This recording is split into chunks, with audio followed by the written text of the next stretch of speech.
Hello student, আজকে যে প্রশ্নটা নিয়ে আলোচনা করব প্রাচীন রোম ও প্রাচীন ভারতের দাসপ্রথার তুলনামূলক আলোচনা করো। এই প্রশ্নের উত্তরটা তোমরা দেখে নাও। এবছরের জন্য এই প্রশ্নটা খুবই গুরুত্বপূর্ণ। প্রথমে তোমাদের লিখতে হবে ভূমিকা। সেখানে কি লিখবে দেখো, ভালো করে মনোযোগ দিয়ে শোনো। প্রাচীন বিশ্বের বিভিন্ন সভ্যতার প্রাচীন বিশ্বের বিভিন্ন সভ্যতার ক্ষমতাবান এক শ্রেণীর মানুষ রাষ্ট্র ও প্রশাসনকে ব্যবহার করে অপর শ্রেণীর মানুষের যাবতীয় অধিকার বিলুপ্ত করে তাদের ব্যক্তিগত সম্পত্তিতে পরিণত করেছিল। অর্থাৎ এইটা ধরো এক শ্রেণীর মানুষ, এইগুলো আর এক শ্রেণীর মানুষ। এরা কি করেছিল, এদেরকে মানে দাস হিসাবে বানিয়ে দিয়েছিল। এই দাসেরা ছিল এই দাস মালিকদের কি সম্পত্তি। ঠিক আছে, তারপরে কি বলা হচ্ছে দেখো, এই অত্যাচারী মানুষরাই ইতিহাসে দাস নামে পরিচিত ছিল। একইভাবে ভারত ও রোমে প্রাচীনকালে দাস ব্যবস্থা গড়ে উঠেছিল।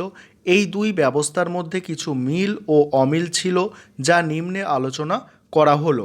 এবারে দেখো, মিল মানে কি সাদৃশ্য, অর্থাৎ দুই ধরনের দাস ব্যবস্থার মধ্যে কি মিল অর্থাৎ মানে সাদৃশ্য ছিল সেগুলো দেখো।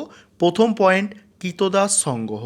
আগে তোমাদের বলছি পয়েন্টগুলো মনে করবে, তাহলে কিন্তু ভেতরের যে লেখাগুলো সেগুলো একটু ভুলে গেলেও বানিয়ে লিখে দিতে পারবে। প্রথমে আছে কৃতদাস সংঘ, অর্থাৎ দু দু জায়গাতেই অর্থাৎ রোম আর ভারতে কিভাবে কৃতদাসদের সংগ্রহ করা হতো দেখো। প্রাচীন রোমে যুদ্ধের মাধ্যমে বন্দি বা বিদেশ থেকে ক্রয় করার মাধ্যমে কৃতদাসদের সংগ্রহ করা হতো। এক হচ্ছে যুদ্ধে হেরে গেলে তাদের বন্দি করে কৃতদাস করে দেয়া হতো, আবার বিদেশ থেকে কিনে আনা হতো। ভারতবর্ষেও একইভাবে কৃতদাস সংগ্রহ করা হতো। তারপরে দাসদের কাজ। প্রাচীন ভারত ও রোম উভয় ক্ষেত্রেই দাসরা কৃষিকাজের পাশাপাশি দেখো গৃহকাজের পাশাপাশি কৃষিক্ষেত্রে ও আরও অন্যান্য কাজ করত। এবারে জন্মসূত্রে কৃতদাস।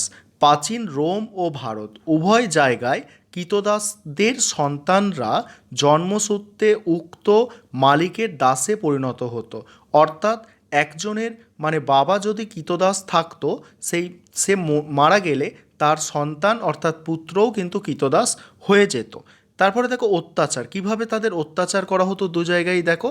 প্রাচীন রোম ও ভারতের দাস মালিকরা কারণে অকারণে দাসেদের ওপর শারীরিক নির্যাতন চালাতো। ঠিক আছে, কাজে ফাঁকি বা অন্যান্য বিষয়ে দাস মালিকদের খারাপ ব্যবহার তাদের সহ্য করতে হতো। তাহলে এখানে সদৃশ্যর মধ্যে তিনটে পয়েন্ট মনে রাখো।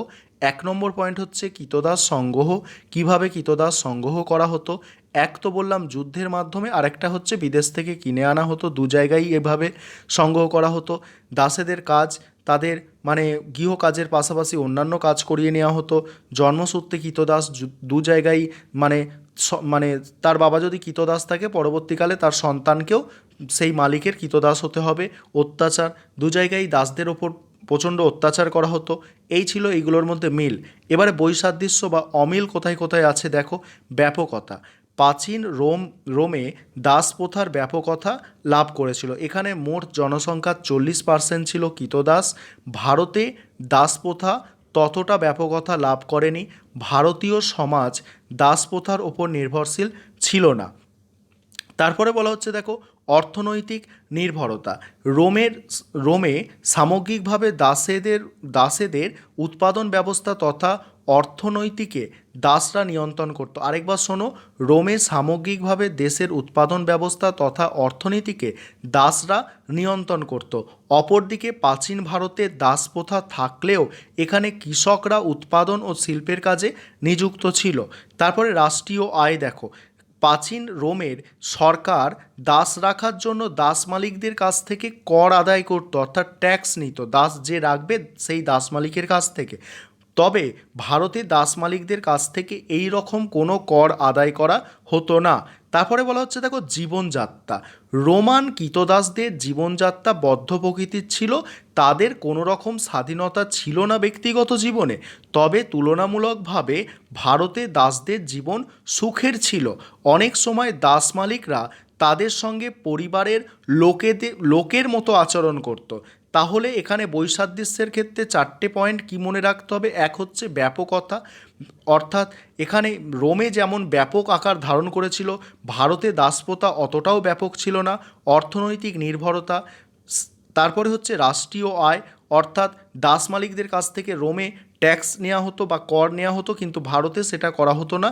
জীবনযাত্রা, এখানে তোমরা দেখলে যে রোমের দাসেদের কোনো রকম স্বাধীনতা ছিল না, কিন্তু তুলনামূলকভাবে ভারতের দাসরা একটু স্বাধীনতা ভোগ করত এবং দাস মালিকরাও তাদের সঙ্গে মোটামুটি ভালো আচরণ করত। এই ছিল আজকে আলোচনা। কেমন লাগলো নিচে কমেন্ট করে তোমরা অবশ্যই তোমাদের মতামত জানাবে।